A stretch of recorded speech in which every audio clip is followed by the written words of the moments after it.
Olá, seja bem-vindo ao Mulheres Lendo Juntas. Eu sou Lorena e vou ler com vocês a parte 2 do capítulo 2, chamado Hipótese de Trabalho, do livro A Criação do Patriarcado, escrito pela Gerda Lerner. Antes de iniciar a leitura, eu quero lembrar que existem várias formas de estar fortalecendo o canal. Você pode seguir o conteúdo para acompanhar sempre que houver novos episódios, assim como dar 5 estrelas no Spotify, porque assim o conteúdo chega em mais mulheres. Existe também uma rede de apoio colaborativo. Você pode estar contribuindo com qualquer valor no apoia.se/Mulheres Lendo Juntas ou pelo Pix mulhereslendojuntas@gmail.com. E vamos para a leitura. Na sociedade civilizada, são as meninas que têm mais dificuldade na formação do ego. Eu diria que, na sociedade primitiva, esse fardo deve ter sido dos meninos, cujo medo e admiração pela mãe deve ter se transformado por ação coletiva em identificação com o grupo masculino. Se as mães e seus pequenos filhos se uniram a outros grupos de mães-filhos para atividades de coleta e processamento de alimentos, ou se os homens tiveram a iniciativa de levar os meninos ao grupo, isso permanece no âmbito da conjectura. As evidências de sociedades primitivas sobreviventes mostram diversas maneiras de estruturação da divisão sexual do trabalho em instituições da sociedade, que unem meninos a homens, preparação para ritos de iniciação separados por sexo, residências com membros do mesmo sexo e participação em rituais com membros do mesmo sexo são apenas alguns exemplos. Inevitavelmente, sair em grupos para caçar grandes animais levava à formação de laços, que devem ter sido muito fortalecidos pela guerra e pela preparação necessária para transformar meninos em guerreiros. Era essencial que as mulheres tivessem habilidades de maternidade, também eficazes para garantir a sobrevivência tribal, que deviam ser bastante valorizadas, assim como as habilidades de caça e guerra dos homens. Pode-se supor que tribos que não criavam homens capacitados para a guerra e a defesa acabavam sucumbindo às tribos que fomentavam essas habilidades nos homens. Esses argumentos evolutivos são apresentados com frequência, mas estou aqui falando também em favor de um argumento psicológico com base em condições históricas variáveis. A formação do ego do indivíduo do sexo masculino, que deve ter ocorrido em um contexto de medo, admiração e possivelmente pavor da mulher, pode ter levado os homens à criação de instituições sociais para incentivar o ego, aumentar a autoconfiança e validar sua noção de valor. Teóricos já ofereceram várias hipóteses para explicar a ascensão do homem, o guerreiro, e sua propensão para criar estruturas militares. Essas variam de explicações biológicas, como a concentração mais alta de testosterona no homem e sua maior força o tornam mais agressivo, a psicológicas. O homem compensa a sua incapacidade de dar à luz com dominância sexual sobre mulheres e agressividade para com outros homens. Freud via a origem da agressividade masculina na rivalidade edipiana entre pai e filho pelo amor da mãe e supunha que os homens tivessem construído a civilização para compensar a frustração de seus instintos sexuais na primeira infância. As feministas, começando por Simone de Beauvoir, foram muito influenciadas por tais ideias, o que tornou possível a explicação de que o patriarcado resultou ou da biologia masculina ou da psicologia masculina. Assim, Susan Brown Miller vê a capacidade que o homem tem de estuprar como causa da propensão a estuprar mulheres, e mostra como isso levou à dominância dos homens sobre as mulheres e à supremacia masculina. Elizabeth Fisher argumentou de modo engenhoso que a domesticação de animais ensinou ao homem seu papel na procriação e que a prática da reprodução forçada de animais deu-lhe a ideia de estuprar mulheres. Ela alegou que a brutalidade e a violência relacionadas à domesticação de animais geraram a dominância sexual e a agressividade institucionalizada do homem. Em época mais recente, Mary O'Brien criou uma explicação elaborada da origem da dominância masculina com base na necessidade psicológica do homem de compensar a incapacidade de dar à luz com a criação de instituições de dominância, e tal como Fisher, citou essa descoberta no período da descoberta da domesticação dos animais. Todas essas hipóteses, embora nos conduzam a direções interessantes, pecam pela tendência a buscar explicações de causa única, e as que embasam seus argumentos em descobertas relacionadas à pecuária estão, de fato, erradas.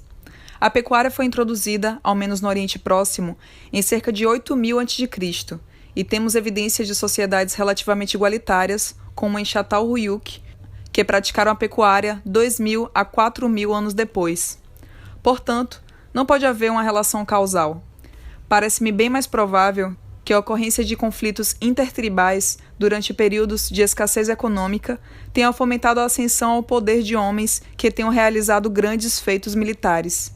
Como discutiremos mais adiante, o grande prestígio e a reputação de que gozavam podem ter aumentado a propensão a exercer autoridade sobre as mulheres e depois sobre os homens da mesma tribo. Mas apenas esses fatores não são suficientes para explicar a vasta mudança ocorrida na sociedade com o advento do sedentarismo e da agricultura. Para entender esse panorama em toda a sua complexidade, nosso modelo teórico deve agora levar em consideração a prática do comércio de mulheres. O comércio de mulheres, um fenômeno observado em sociedades tribais em diversas regiões pelo mundo afora, foi identificado pelo antropólogo Claude Lévi-Strauss como a principal causa da subordinação feminina. Pode assumir várias formas, tais como a remoção forçada de mulheres de suas tribos, roubo de noivas, defloramento ritual ou estupro e casamentos arranjados. É sempre precedido de tabus sobre endogamia e pela doutrinação de mulheres da mais tenra infância em diante para a aceitação de sua obrigação para com seus parentes no sentido de consentir com casamentos impostos. Lévi-Strauss diz, abre aspas, a relação total de comércio que constitui o casamento não é estabelecida entre um homem e uma mulher, mas entre dois grupos de homens, e a mulher representa apenas um dos objetos na transação, não das duas partes. Isso é verdadeiro, mesmo que os sentimentos da garota são levados em consideração, como, aliás, costuma ser o caso. Ao consentir com a união proposta, ela precipita ou permite que a transação se efetue. Ela não pode alterar sua natureza. Fecha aspas. Lévi-Strauss explica que, nesse processo, mulheres são reificadas, passam a ser desumanizadas e vistas mais como coisas do que como seres humanos. Inúmeras antropólogas feministas aceitaram essa posição e colocaram o tema.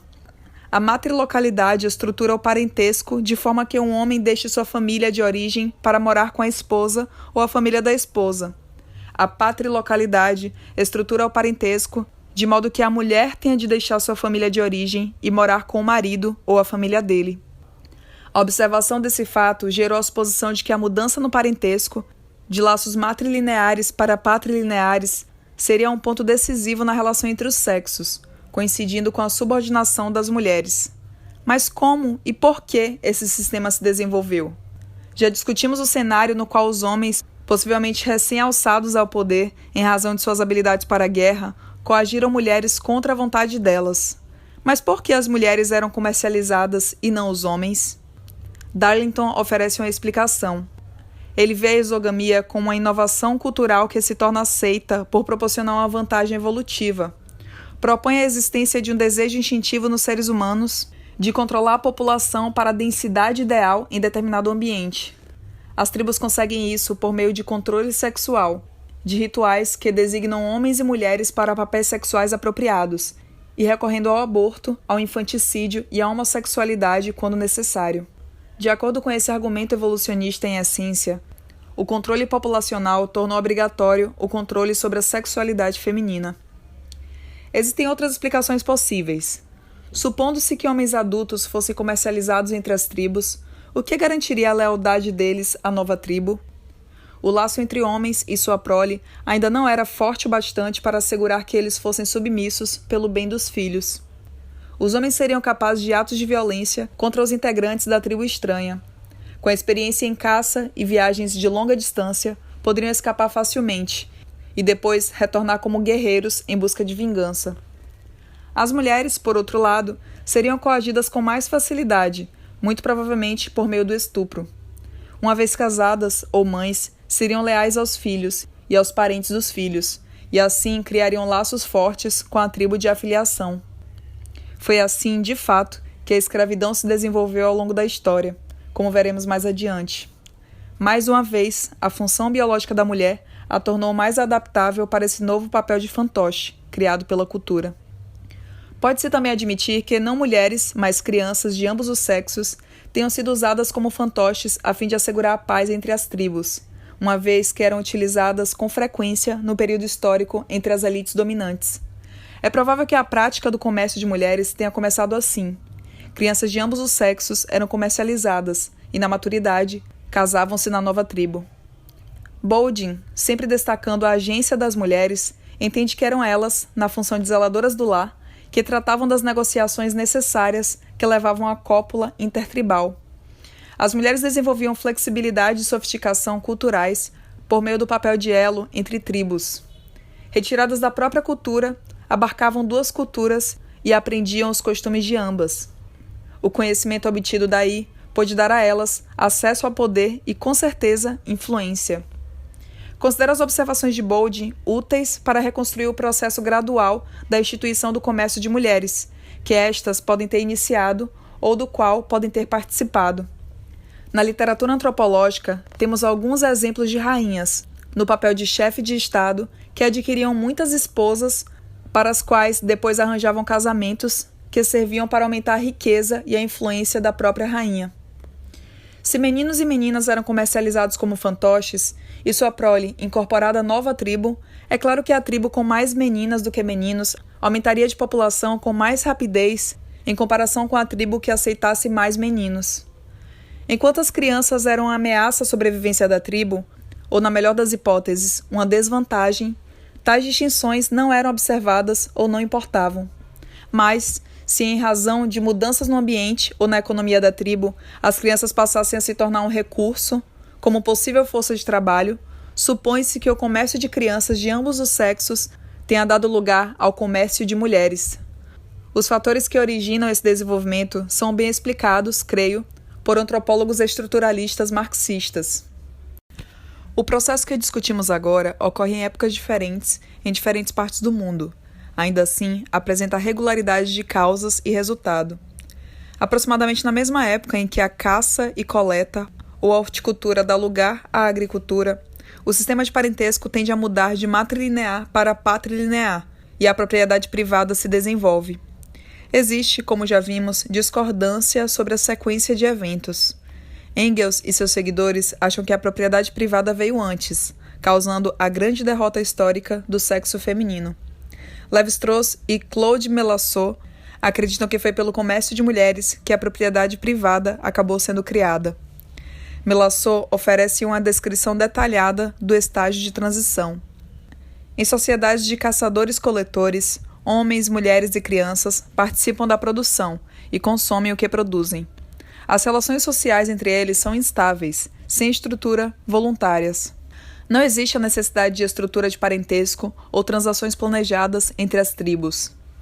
Esse modelo conceitual, para o qual é um tanto difícil encontrar exemplos reais, dá lugar a um modelo de transição, um estado intermediário, a sociedade de horticultura. A colheita, com base em raízes e mudas, é instável e sujeita a variações climáticas. A incapacidade de manter a colheita ao longo de vários anos faz com que as pessoas dependam de caça, pesca e coleta como complemento alimentar.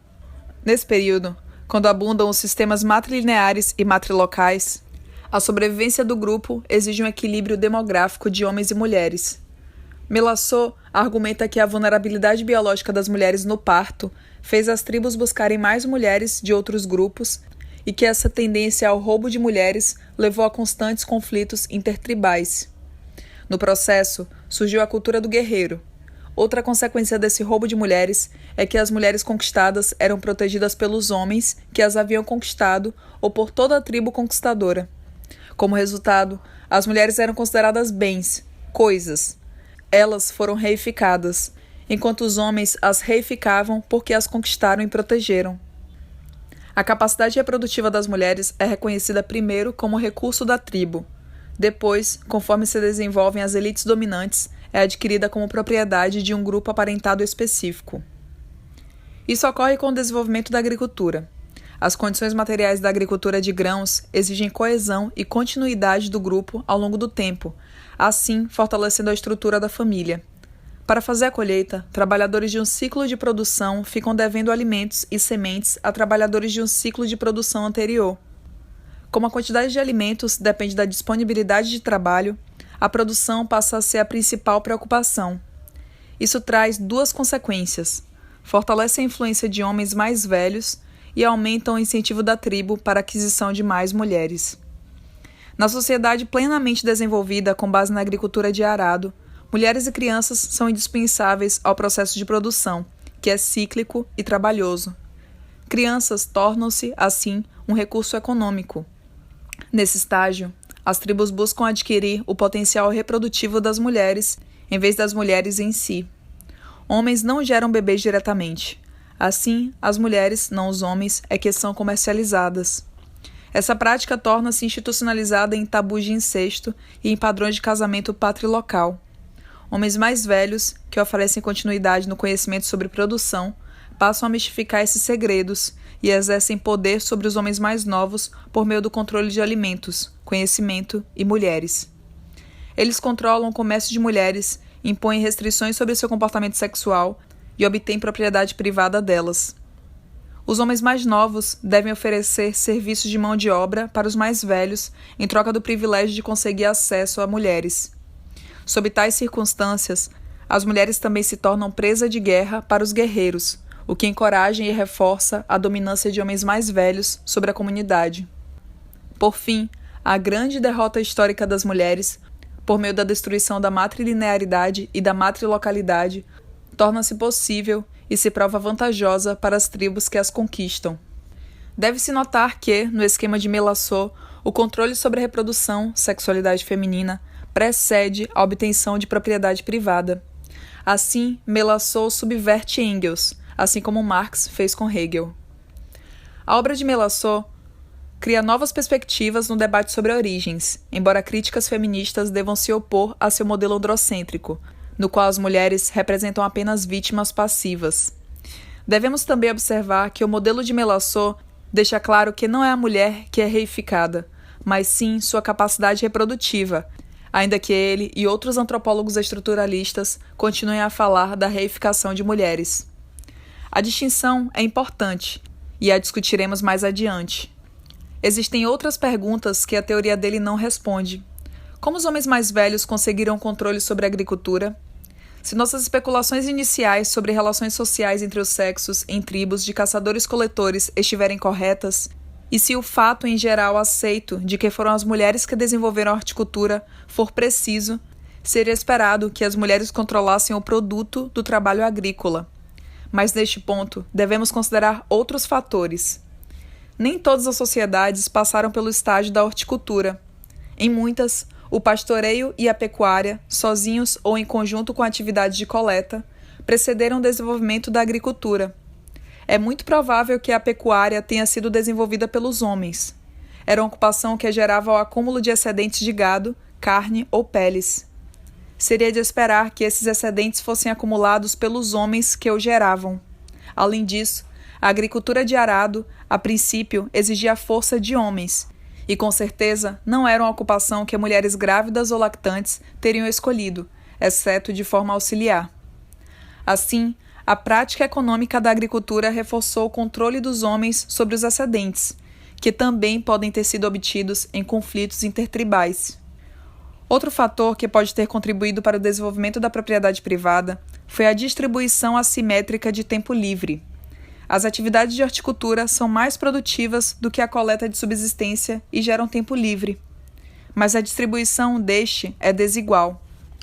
Homens se beneficiam mais do que mulheres, pois as atividades de preparação de alimentos e a criação dos filhos continuam a cargo das mulheres.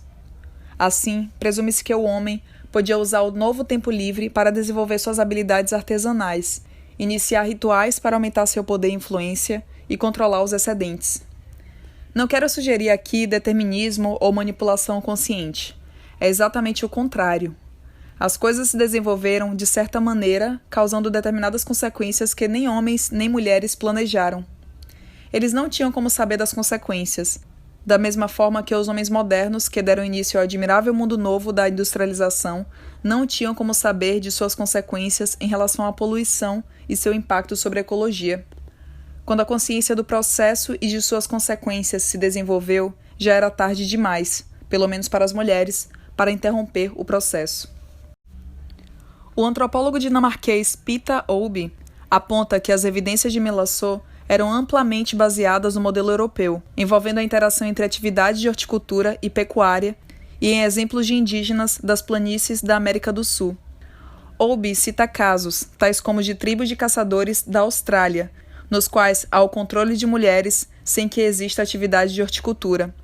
Depois, ele cita o caso dos iroqueses, uma sociedade na qual mulheres não eram nem reificadas nem dominadas, como exemplo de adeptos da horticultura que não recorrem à dominância masculina.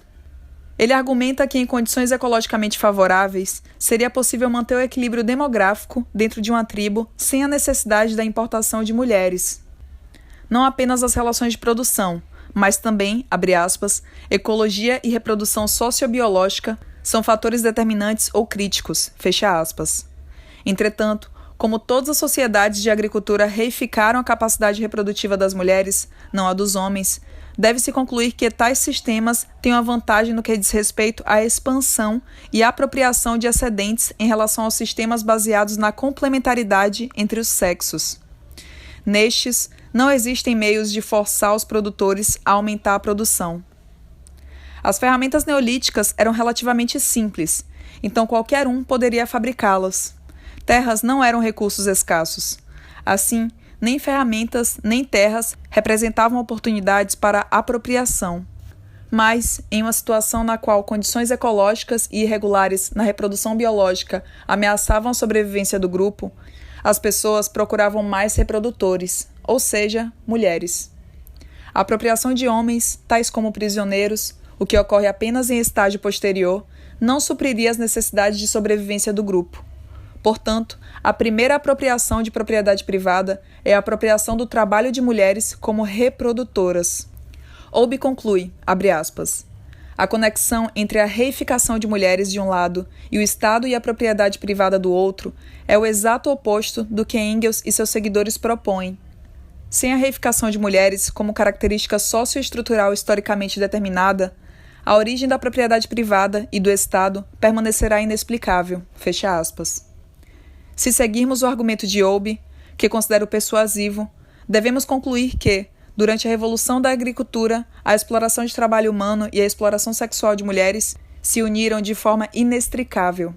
A história da civilização é a história de homens e mulheres que lutam motivados por necessidade, dependência vulnerável da natureza, até a liberdade e o domínio parcial desta. Nessa luta, mulheres foram limitadas por mais tempo a atividades básicas da espécie em comparação com os homens, portanto, eram mais vulneráveis a desvantagens. Meu argumento faz uma distinção categórica entre necessidade biológica, a qual tanto homens quanto mulheres foram submetidos e se adaptaram, e hábitos e instituições construídos culturalmente, que colocaram à força mulheres em papéis subordinados. Tentei mostrar como as mulheres acabaram concordando com a divisão sexual do trabalho, que em algum momento as colocaria em desvantagem, sem poder prever as consequências posteriores.